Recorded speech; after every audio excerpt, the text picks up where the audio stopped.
Westminster palace में उस रोज नजारा देखने लायक था। वेस्टमिंस्टर पैलेस यानी ब्रिटेन की संसद। स्पीकर महोदय बोल रहे थे लेकिन आवाज कम आ रही थी। वजह था रुमाल जो स्पीकर ने अपनी नाक से लगाया हुआ था, मुंह पे भी आ रहा था। बाकी सांसद भी रुमाल पकड़े हुए थे और जिनके पास रुमाल नहीं थे वो उंगलियों से नाक दबाए हुए थे। ये तो हाल था अंदर का। बाहर मंजर और भी दिलचस्प था। वही हो कि उस रोज महारानी विक्टोरिया को शौक चढ़ा। मुलाजिमों ने नाव तैयार की और थेम्स में उतार दी। नदी जो बहती है लंदन से, उसी के किनारे वेस्टमिंस्टर भी है। गर्मियों के मौसम में रानी को लगा कि ठंडी हवा का आनंद उठाएंगे, लेकिन मिनट भर गुजरा कि नाव वापस लौटने लगी। अब एक और रुमाल निकल रहा था, एक शाही रुमाल। हालांकि सिर्फ यही चीज शाही नहीं थी। अगले दिन अखबार में छपी हेडलाइंस में बड़े बड़े शब्दों में लिखा था द ग्रेट स्टिंक। स्टिंक यानी बदबू होती है, ग्रेट का मतलब आपको पता ही है। क्या है बदबू का किस्सा? नमस्कार, मेरा नाम है निखिल और आप देख रहे हैं ऐतिहासिक किस्सों कहानियों से जुड़ा हमारा रोजाना का कार्यक्रम तारीख।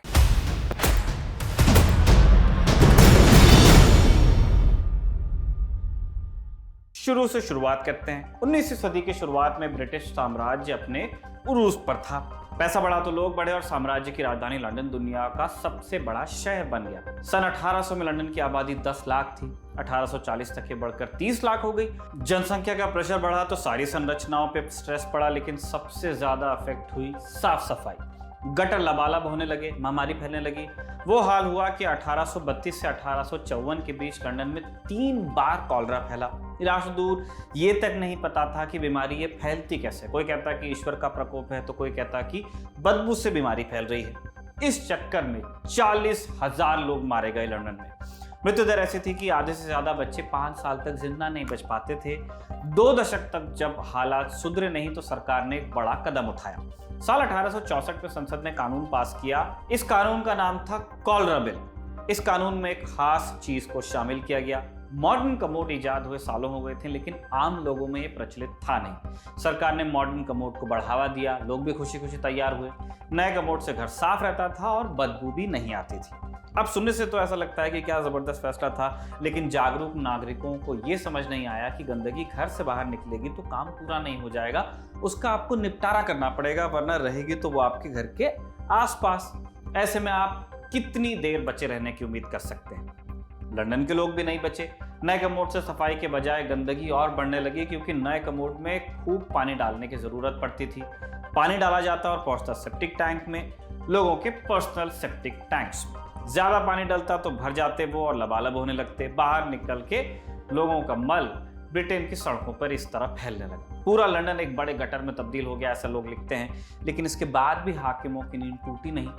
उन्हें नींद से जगाने के लिए बड़े धमाके की जरूरत थी, और ये बड़ा धमाका जल्दी हुआ अपने आप। धमाका ऐसी सड़ांध का जिसने लंदन की संसद और राजमहल तक को महका दिया। ये था साल 1858। सड़कों और नदियों से बहता हुआ मल थेम्स नदी में पहुंच रहा था। महान वैज्ञानिक फैराडे ने लिखा कि पानी इतना काला हो चुका है कि कागज का टुकड़ा थेम्स में डालते ही गायब हो जाता है। सरकार ने जुगाड़ लगाने की कोशिश की। रोज थेम्स के किनारे 250 टन चूना डाला गया, जिसमें खूब पैसा लगता था। 21वीं सदी के हिसाब से 80 लाख रुपए प्रतिदिन। हालांकि इससे भी कोई अंतर पड़ा नहीं खास। थेम्स लंदन के लिए पानी का मुख्य स्रोत थी, इसलिए लोग यही पानी पीते भी थे, मजबूर थे, जिसका मतलब था कि ज्यादा बीमारी और ज्यादा मौतें।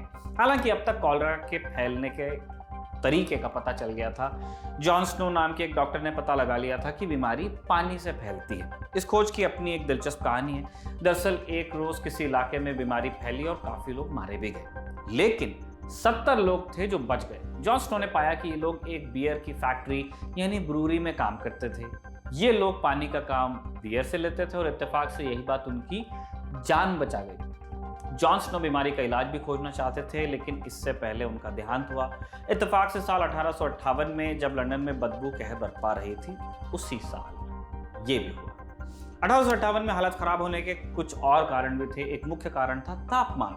उस साल लंदन में पारा 47 डिग्री तक पहुंचा। गर्मी से सड़कों पर फैला मल सड़ने लगा और ऐसी बदबू फैली कि संसद का काम चलाना भी मुश्किल हो गया। और जैसा कि हमने कुछ देर पहले बताया, रानी को भी ये गंध झेलनी पड़ी। सबसे ताकतवर साम्राज्य की रानी की नाक में जैसे ही थेम्स की महक गई, अखबार सरकार पर टूट पड़े। इलस्ट्रेटेड न्यूज नाम के अखबार ने लिखा कि हम दुनिया के अंतिम कोने तक पहुंच सकते हैं, भारत को जीत सकते हैं, पूरी दुनिया में धन दौलत के भंडार लगा सकते हैं, लेकिन एक काम हम नहीं कर सकते, थेम्स की सफाई।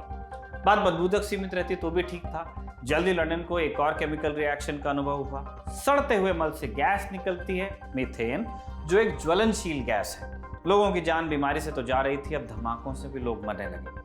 इन सब कारकों ने जन्म दिया एक महान उद्यम को, एक ऐसा उद्यम जिसने टेम्स को इतना साफ किया कि उसका आचमन किया जा सकता था। इस उद्यम के तहत लंदन में एक आधुनिक सीवेज सिस्टम बनाया गया, जिसकी बदौलत 21वीं सदी में लंदन दुनिया के सबसे साफ शहरों में से एक माना जाता है। इस काम को अंजाम देने का श्रेय जिस शख्स को जाता है उसका नाम था सर जोसेफ विलियम बेजलगेट, जिनका जन्म हुआ था आज के रोज तारीख 28 मार्च साल 1819। क्या किया था बेजलगेट ने? बेजलगेट लंदन नगरपालिका में हेड इंजीनियर थे। उन्होंने लंदन के लिए एक नए सीवर सिस्टम का प्लान तैयार किया। इस सिस्टम में 3 फीट चौड़ी नालियों का एक जाल था जो आगे जाकर 11 फीट चौड़े सीवर से जुड़ता था। इस काम में 16 साल का वक्त लगा। कुल 318 करोड़ ईंटें और 7 लाख क्यूबिक मीटर कंक्रीट का इस्तेमाल हुआ। बेजलगेट ने जगह जगह पंपिंग स्टेशन भी तैयार करवाए, सीवेज के ट्रीटमेंट के लिए 2 प्लांट्स बनवाए और 3 बांध भी तैयार करवाए। साल 1965 में नए सीवेज सिस्टम का उद्घाटन हुआ और कुछ ही सालों में इसका असर भी दिखा। एम्स साफ होने लगी, कॉलरा और बाकी बीमारियों का प्रकोप कम हुआ। ये बदलाव इतना यकायक हुआ कि बेजलगेट लंदन के हीरो बन गए और उन्हें नाइटहुड की उपाधि भी दी गई, सर बेजलगेट हो गए। एक इतिहासकार के अनुसार विक्टोरियन इतिहास के किसी भी अधिकारी की तुलना में बेजलगेट ने अधिक जानें बचाई और वो लंदन के सर्वमान्य हीरो हैं। बेजलगेट के काम का महत्व इस बात से समझिए कि हालिया समय में जब भी किसी नदी को साफ करने की बात होती है, टेम्स की सफाई के केस को एक केस स्टडी की तरह इस्तेमाल किया जाता है, इस उम्मीद के साथ कि भारत की गंगा यमुना समान नदियां भी कभी इसी तरह साफ हो पाएंगी। आज के लिए आपसे विदा लेते हैं। तारीख इस एपिसोड को लिखा था हमारे साथी कमल ने और कैमरे पे से रिकॉर्ड किया था हमारे दोस्त जतिन ने। देखते रहिए दी लंदन टॉक।